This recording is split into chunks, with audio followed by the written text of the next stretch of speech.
Assalamualaikum warahmatullahi wabarakatuh.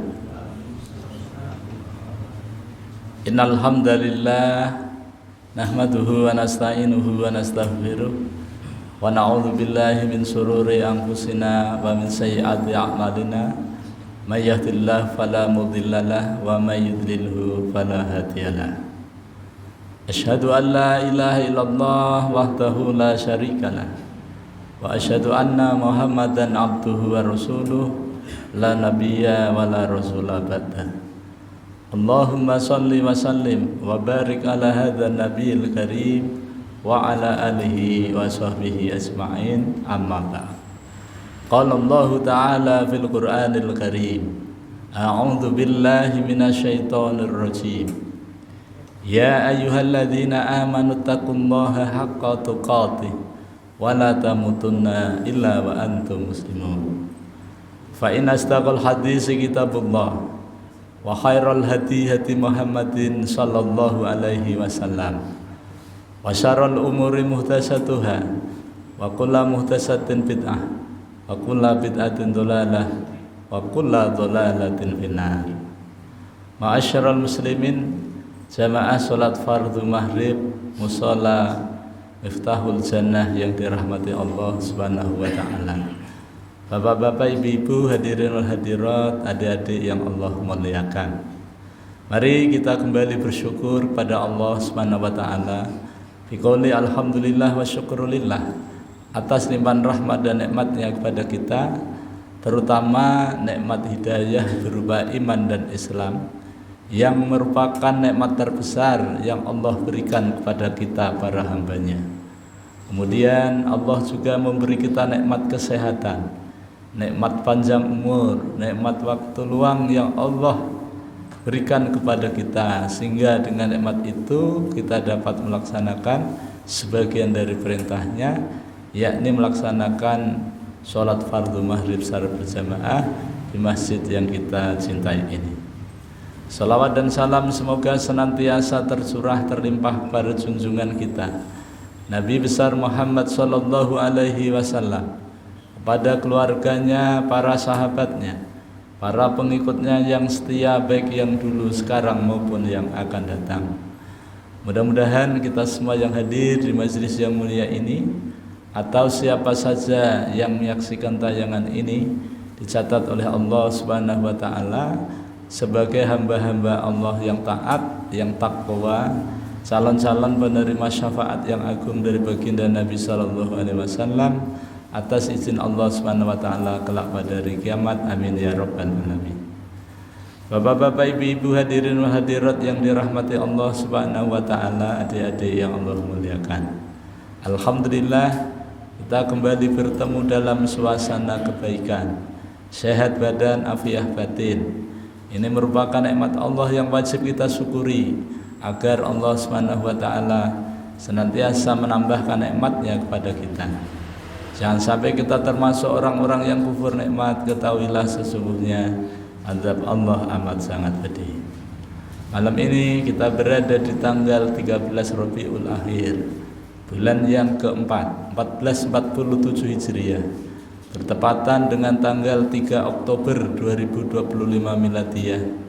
Kita akan melanjutkan kajian kita ngaji bareng Ma'rifatul Quran fi Tarjamatil Quran, mengenal Al-Quran melalui tarjamahnya, dalam rangka untuk meningkatkan kualitas iman dan takwa kita kepada Allah Subhanahu wa taala semata. Tema kita pada malam hari ini adalah mengenal Allah di dalam Al-Quran. Kenapa kita mesti mengenal Allah? Toh sudah setiap saat kita sudah tahu, sudah kenal, ya. Itu bagi yang merasa kenal, bagi yang merasa tahu. Apakah pengenalan kita kepada Allah, pengetahuan kita terhadap Allah itu diakui atau tidak? Untuk itu, supaya kita makin dekat dengan Allah, maka kita belajar untuk mengenalnya, mengenal Allah. Dari mana? Dari namanya. Kemudian dari apanya lagi? Dari sifatnya. Kemudian dari pekerjaannya. Jadi mengenal Allah melalui 3 tahapan. 1, nama Allah itu sendiri.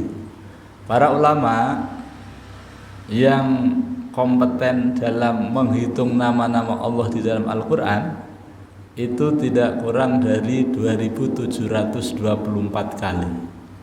2724 kali. Adapun nama Rabb di dalam Al-Quran yang artinya Tuhan, pencipta, pemelihara, pemberi rizki, yang mematikan, yang menghidupkan, itu 905. Jadi Allah lebih banyak dibandingkan Rabb. Dan Rabb ini bagian dari nama Allah Subhanahu wa ta'ala.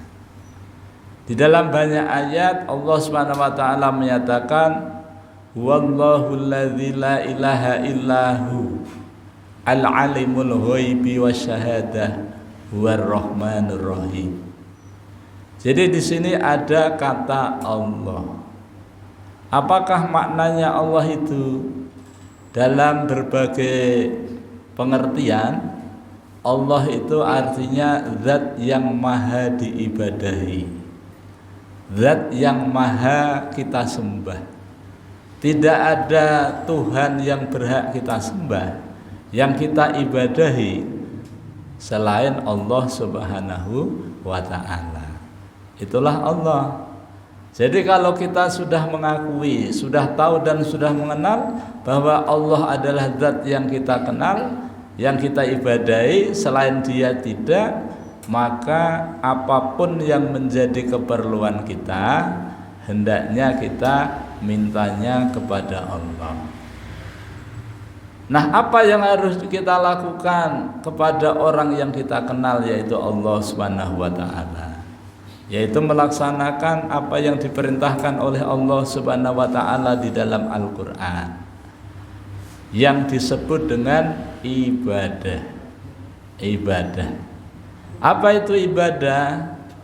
Ibadah itu adalah segala perkataan, perbuatan, baik yang kita lihat ataupun yang tidak kita lihat, yang dicintai dan diridhoi oleh Allah Subhanahu wa ta'ala, dan dalam pelaksanaannya kita laksanakan dengan ikhlas dan mutabaah mengikuti contoh Nabi kita Muhammad sallallahu alaihi wasallam. Itulah ibadah. Jadi kalau kita sudah mengenal Allah, kemudian kita juga tahu apa yang dikehendaki oleh Allah untuk kita sebagai tugas kita sebagai hamba, maka insya Allah kita akan mendapatkan nilai di sisinya. Yang kedua, ketika kita itu perlu sesuatu kepada Allah, mungkin kita belum tahu nama-nama Allah yang lain selain Allah, maka cukuplah kita menyebut dengan Allah. Allahumma, ya Allah. Itu sudah cukup. Kenapa? Karena nama Allah itu melingkupi seluruhnya. Jadi mulai dari Ar-Rahman, Ar-Rahim, Al-Malik, Al-Qudus dan seterusnya, itu sudah terwakili oleh nama yang satu ini, yaitu Allah. Apa manfaatnya kalau kita mengenal Allah? Satu, kalau kita mengenal Allah, maka Allah kita kenal sebagai zat yang maha indah, zat yang maha baik. Keindahan Allah tidak ada yang menandinginya. Kebaikan Allah tidak ada yang mirip apalagi sama. Bahkan saking baiknya Allah kepada kita hambanya, kadang-kadang kita tidak minta saja Allah beri. Mungkin Pak Haji pagi ini belum minta kepada Allah, ya Allah lancarkanlah detak jantungku. Mungkin enggak gitu. Tapi Allah kasih, ya kan? Banyak hal yang kita tidak minta, Allah kasih. Kenapa? Allah maha baik terhadap hamba-hambanya. Nah, kalau kita sudah tahu bahwa Allah Maha Indah dan Maha Baik, maka dialah Allah yang berhak kita cintai. Selain Allah juga boleh, tetapi tidak boleh menyamai cinta kita kepada Allah Subhanahu wa taala. Apabila kita meletakkan rasa cinta kita kepada Allah, kita letakkan pada posisi yang paling tinggi, maka itu sudah betul. Tapi manakala Allah, Rasul dan Jihad kita letakkan sama, apalagi di bawah. Di bawah itu ada di surah At-Taubah ayat 24, itu ada 8 macam yang sering dijadikan oleh manusia sebagai tumpuan cinta, gitu ya. Mereka adalah bapak-bapak kita, saudara-saudara kita, anak-anak kita, kemudian usaha-usaha kita yang kita takut bangkrut, gitu ya. Kemudian sawah ladang yang selama ini kita banggakan, kemudian rumah yang amat sangat kita sayangi, ya, itu lebih kita cintai daripada Allah, Rasul dan Jihad. Maka kata Allah, tunggu, kami akan mendatangkan perkara kepada mereka. Allah mengancam dalam hal ini.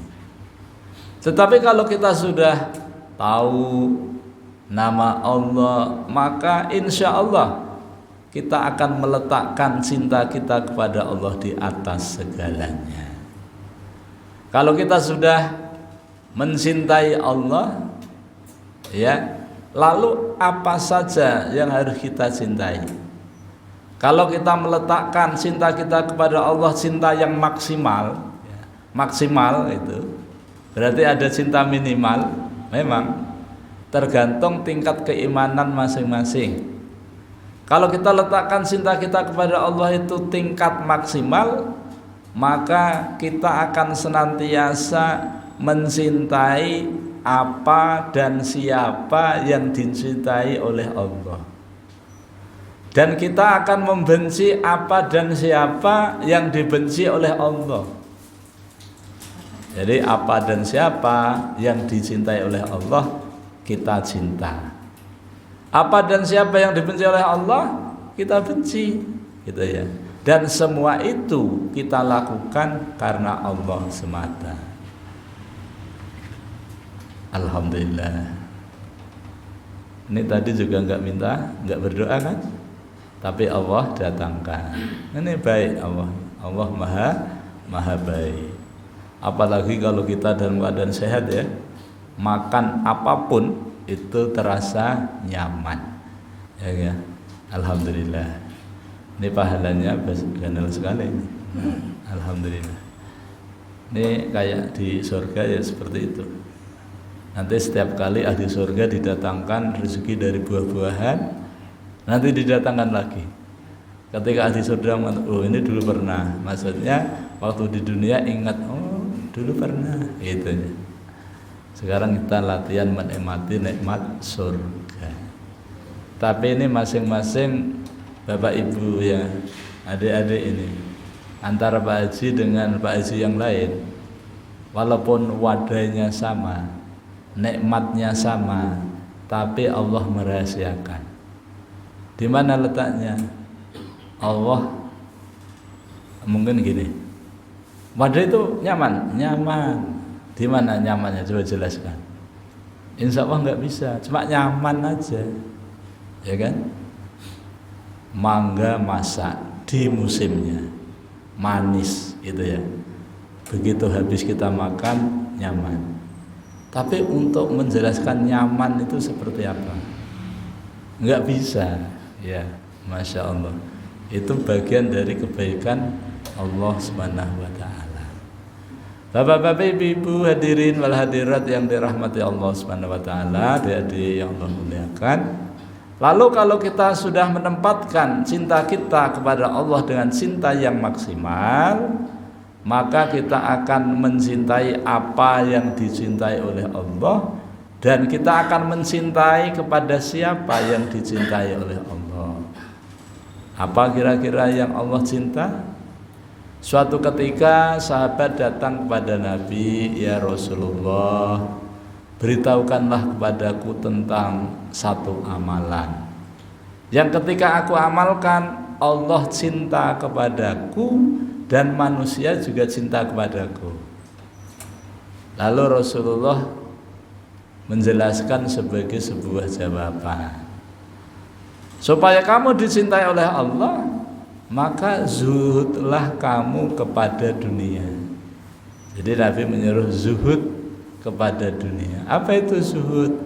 Mengambil dunia seperlunya saja untuk bekal hidup, ya, dan bekal untuk beramal menghadap Allah nanti.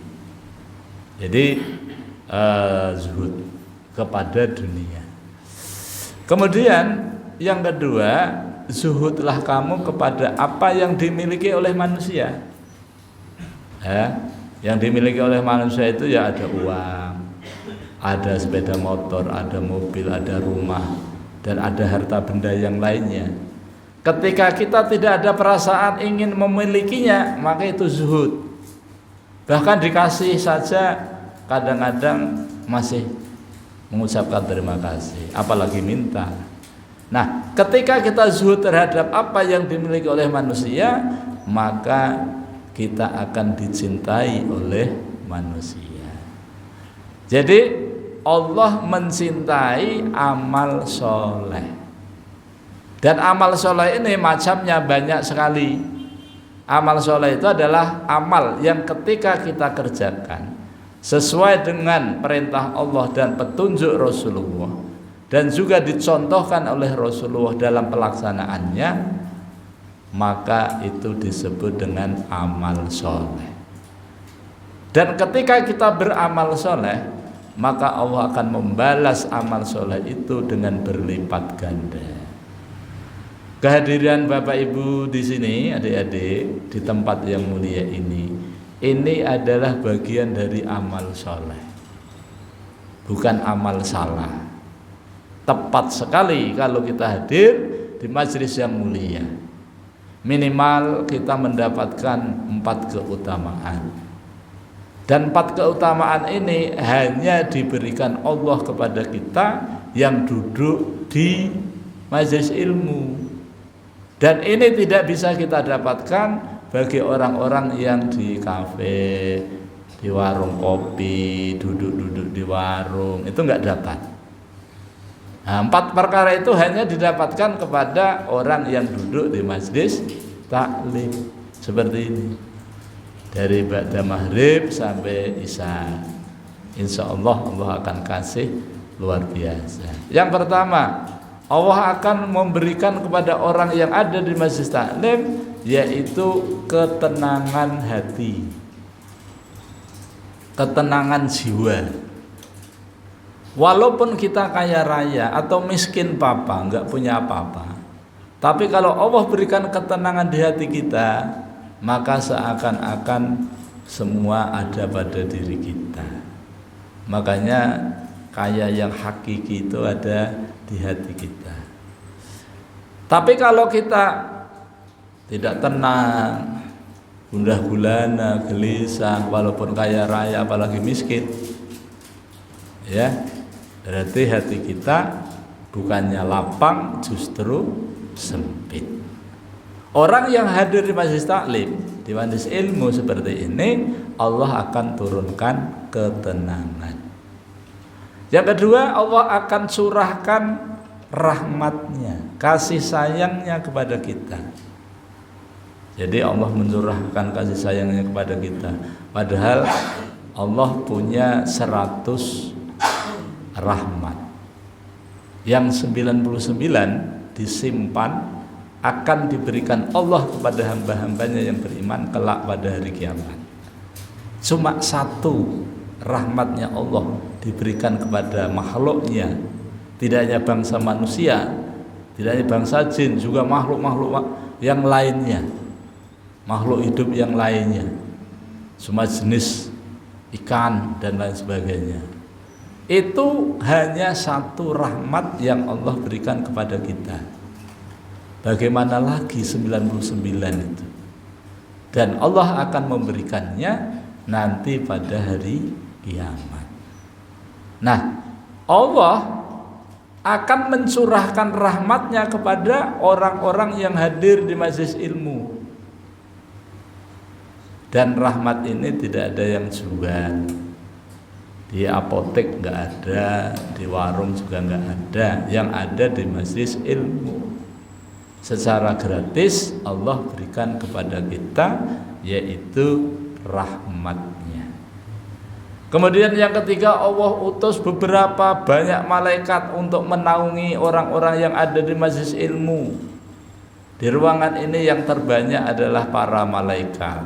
Hanya saja kita tidak bisa mencapai.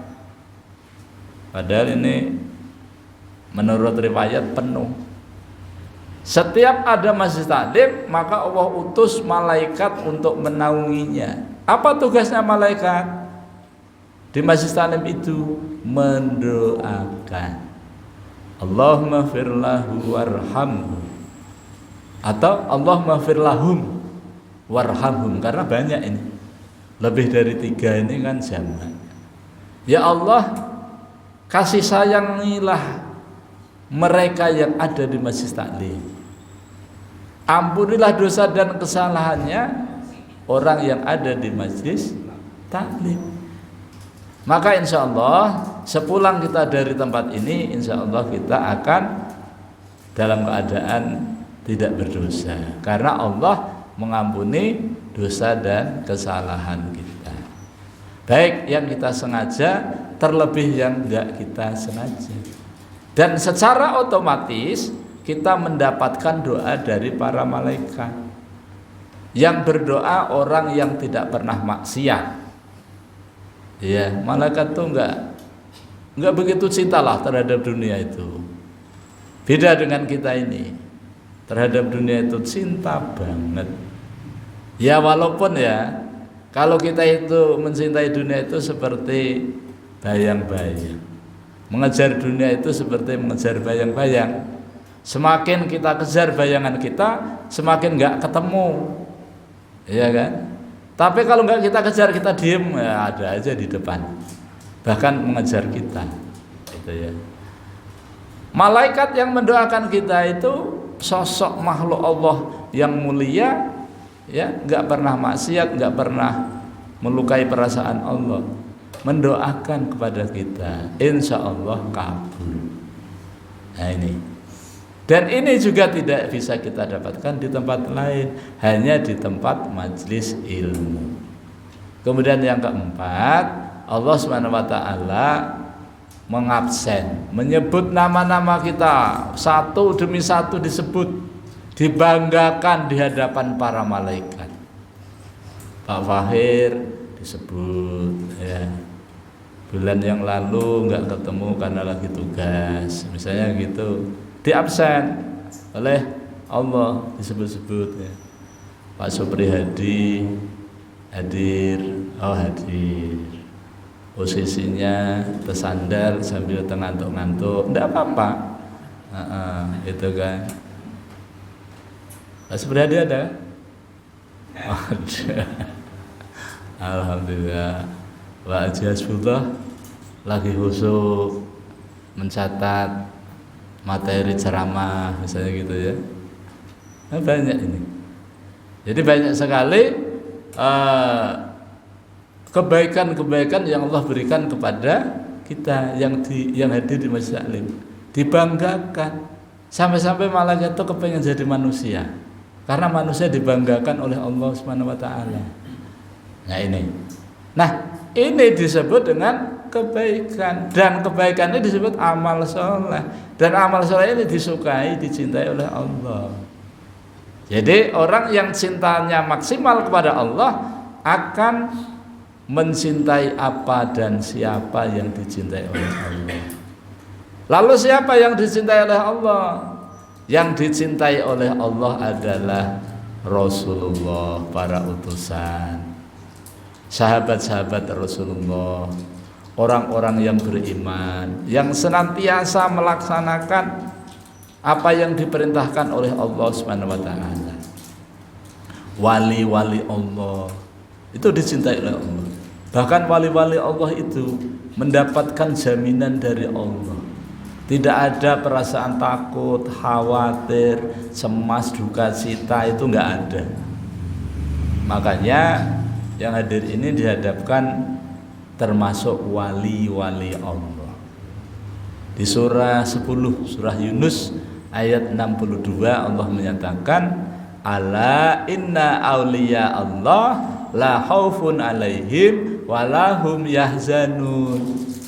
Ketahuilah bahwasanya wali-wali Allah itu tidak ada yang punya perasaan takut, gundah gulana, gelisah, takut gek nanti ketangkap KPK. Enggak ada. Wali Allah itu bersih dari korupsi. Wali Allah. Kalau ngaku wali Allah kok korupsi, itu berarti wali Allah enggak asli itu ya. Wali Allah dijamin. Apalagi yang dikorupsi itu kan dunia, yang nilainya kalah dengan satu huruf Al-Quran. Jadi Bapak Ibu, adik-adik, baca Al-Quran satu huruf saja, Allah balas 10 kebaikan.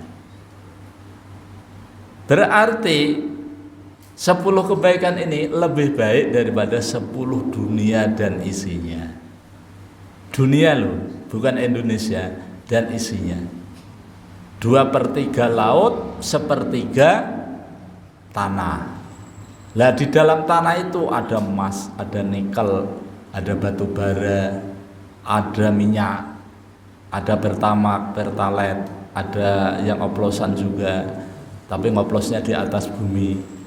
Ya, ada tempat khusus untuk memanipulasi produk, gitu ya. Itu isinya macam-macam, ya kan? Belum laut, isinya macam-macam, ada mutiara, ada berbagai macam jenis ikan, dan semuanya itu memberikan kebaikan, manfaat kepada kita. Nah, ini itu masih kalah dengan satu huruf ketika kita baca Al-Quran. Alhamdulillahirabbil alamin, bismillahirrahmanirrahim. Berapa huruf itu? Banyak sekali hurufnya. Berarti banyak kebaikan yang Allah berikan kepada kita. Nah itu. Jadi wali-wali Allah itu adalah orang-orang yang dicintai Allah.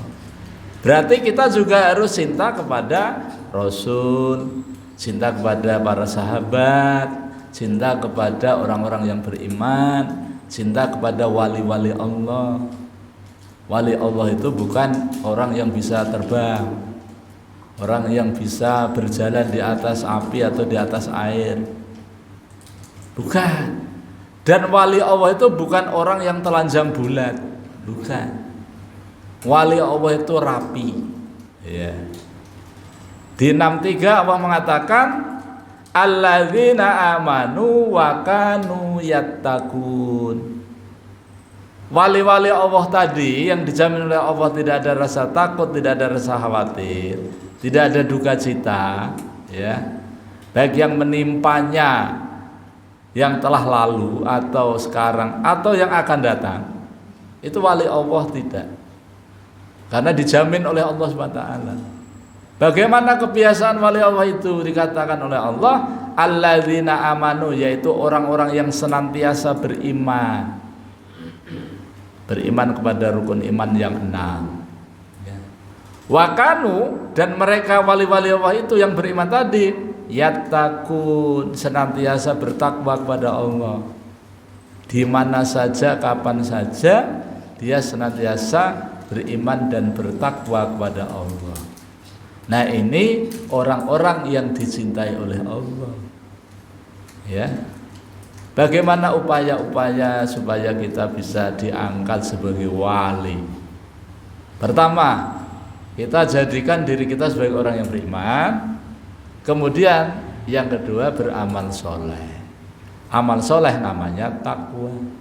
Makanya takwa itu melaksanakan perintah Allah sesuai dengan kesanggupan kita dan meninggalkan semua yang dilarang oleh Allah SWT tanpa kecuali.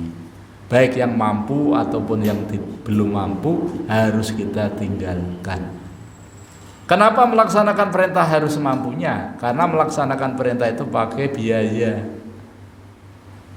Bapak Ibu hadir di tempat ini kan pakai biaya untuk beli pakaian. Makanya semampunya, ya semampunya. Alhamdulillah sampai di sini tidak hanya kita dapat pahala, tapi juga dapat wadai, dapat minuman. Silakan Bapak Ibu diminum. Ya, alhamdulillah. Ya Pak Ji, minum dulu Pak Ji. Ya. Santai tapi pasti. Gitu ya. Terus nanti yang mendonasi makanan ini juga dapat balasan yang luar biasa. Barang siapa yang bersedekah separuh biji kurma, separuh, apalagi ini wadah misalnya guana, nanti Allah akan besarkan, Allah akan pelihara seperti gunung, dan gunung itu nanti akan menghalang-halangi kita dari sentuhan api neraka. Nah nih, kalau begitu untuk taklim yang akan datang wadahnya diganalin gitu ya. Diganalin. Oh nggak usah gandal karena sudah cetakannya sudah segitu kan. Atau mungkin kuantitasnya yang ditambah itu ya. Dan alhamdulillah zaman ulun masih halus ya Pak Fahir. Dulu waktu kita kecil hadir di masjid taklim gini mana ada minuman. Apalagi wadah-wadah nggak ada, kecuali yang bawa sendiri dari rumah, nanti dimakan setelah selesai pelajaran.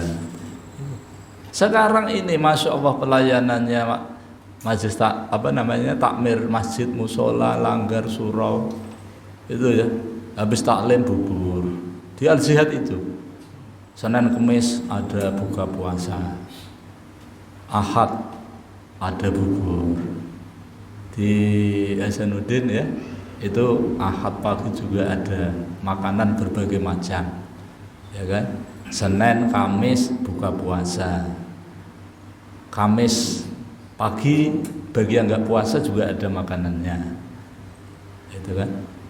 Masya Allah luar biasa. Jadi itu salah satu strategi untuk menarik jamaah agar jamaah semangat untuk hadir di majelis ilmu. Selain dapat pahala juga dapat makanan. Tapi nanti istri kita menyiapkan di rumah, jangan juga tetap kita nikmati ya, walaupun kita sudah dikasih. Jadi orang yang meletakkan cintanya kepada Allah maksimal, maka kita akan mencintai apa dan siapa yang dicintai oleh Allah. Semua amal-amal soleh yang dicintai oleh Allah kita suka sesuai dengan kesanggupan kita. Sholat berjamaah, tempatnya di masjid, setelah sholat ada taklim, setelah sholat ada zikir. Tadi habis maghrib tadi kan zikir walaupun tidak nyaring. Habis imam salam istighfar 3 kali, astagfirullah, astagfirullah, astagfirullah. Kemudian tahlil 10 kali, la ilaha illallah wahdahu la syarikalah, lahul mulku wa lahul hamdu yuhyi wa yumitu wa huwa ala kulli syai'in qadir. Kemudian membaca doa agar kita dihindarkan dari azab neraka, Allahumma ajirna minan nar 7 kali. Oh, setelah istighfar tadi ada Allahumma antas salam ya. Allahumma antas salam wa minkas salam alaika ya salam tabarakta ya dzal jalali wal ikram. Di situ juga ada nama Allah, ada sifat Allah. Nah gitu. Di dalam hadis Tirmidzi, orang yang sholat maghrib dan subuh kemudian zikir baca tahlil 10 kali, maka Allah akan berikan 6 keistimewaan. 1, Allah akan ampuni 10 dosa. 10 dosa diampuni oleh Allah hanya karena kita zikir setelah sholat maghrib dan subuh, baca tahlil 10 kali. Tahlil ini sama tahlilan beda. Tahlil itu bacaannya, tahlilan itu acaranya. Jadi acara tahlilan yang dibaca la ilaha illallah. Setelah itu nggak usah makan, kasihan yang punya rumah kan? Kalau dikasih ya alhamdulillah. Tahlil. Yang kedua, Allah akan angkat 10 derajat. Derajatnya diangkat oleh Allah 10. Yang ketiga, Allah akan kasih kita 10 kebaikan.